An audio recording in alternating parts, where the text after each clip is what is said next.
Clinton with her millions and Obama with his millions and the others with his millions, they're sold out to the establishment, and that establishment is the military-industrial complex.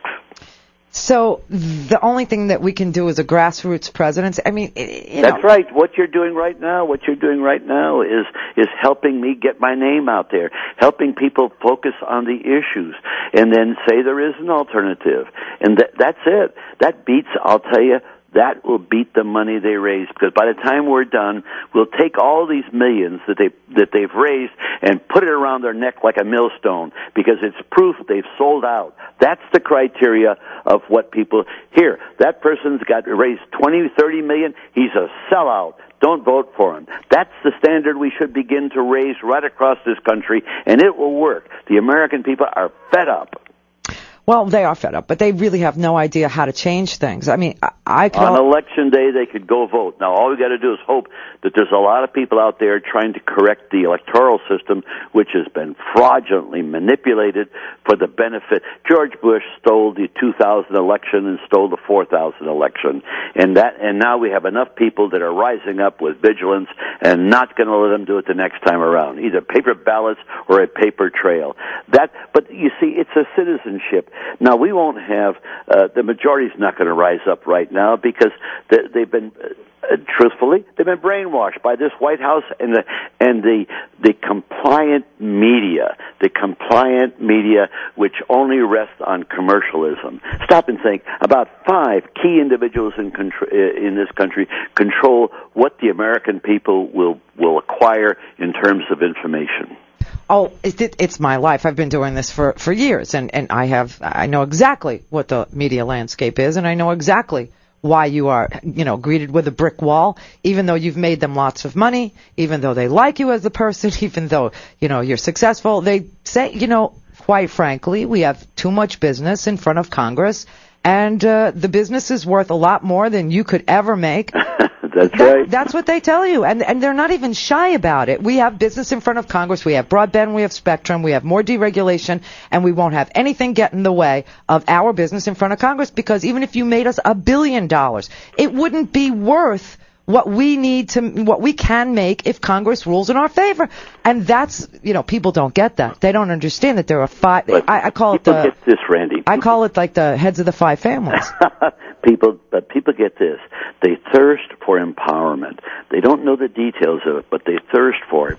And if we could make the people aware that there is legislation that they control, that they vote for, that empowers them and makes them equal, in fact, more than equal. They become the senior partners with officialdom of government. And so if the people can acquire control of their government by becoming lawmakers, I'll tell you, the people will be able to solve all the problems. And they're not perfect. They'll make mistakes, but when they make mistakes, they can correct it. When representative government makes mistakes, they don't correct it because they don't feel the pain and they can't admit they made a mistake because it'll be used against them. That's not the case with the American people.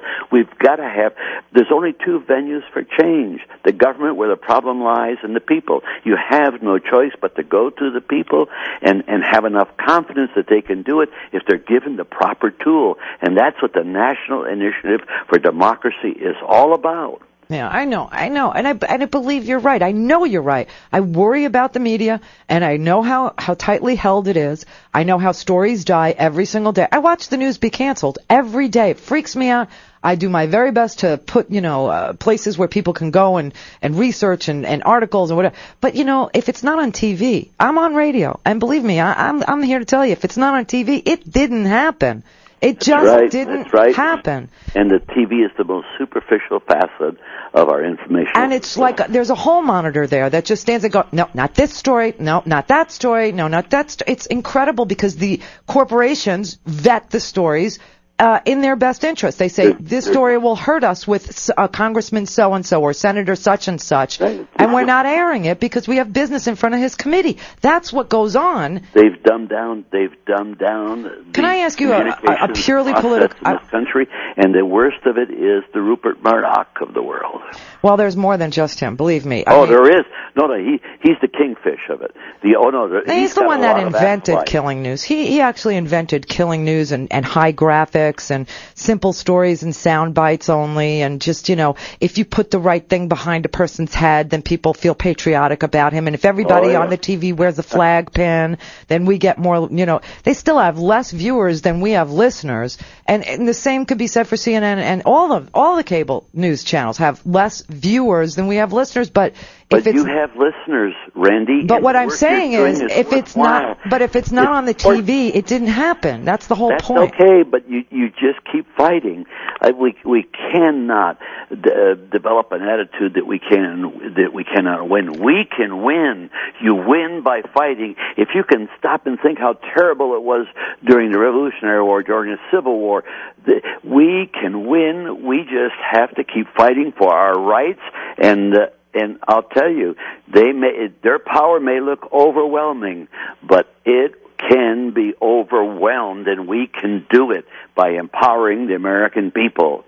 Well, that's what I do every day. I believe that that's true. Or else I would have. Doing it. Well, bless you for doing it. No, you too. I mean, honestly, if we weren't around and we weren't talking to people, the reason why I know it's important and it's resonating is because when people saw you, even when I saw you, and I knew you were going to be there, and I told everybody, watch this guy. When I saw you, I just, it's funny because you were on the TV, so therefore it was happening that somebody You're right. You're right. You see what I mean? And I played all of your sound bites from that. I do them from every debate because it's you need a guy who is suddenly co-equal with all the other 9 podiums, standing there saying, "You people scare me." Do you know? And they do. They do. I know. Well, and Randy, I'll tell you that I'm going to be there for all the debates. I hope so. And what you're seeing is just the beginning. I hope so, man. Hold their feet to the fire and tell them, impeach this man before he suspends the Constitution. And you know what I hear most?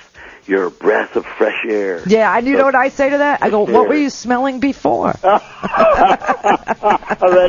Randy, you're great. Thank you. Thanks, Senator. Go get him. I will. Thank you. Thank you for having me, huh? My pleasure. Anytime at all. Okay, good. Bye-bye. Senator Mike Gravel. Gonna run. Gonna keep running. Not gonna stop.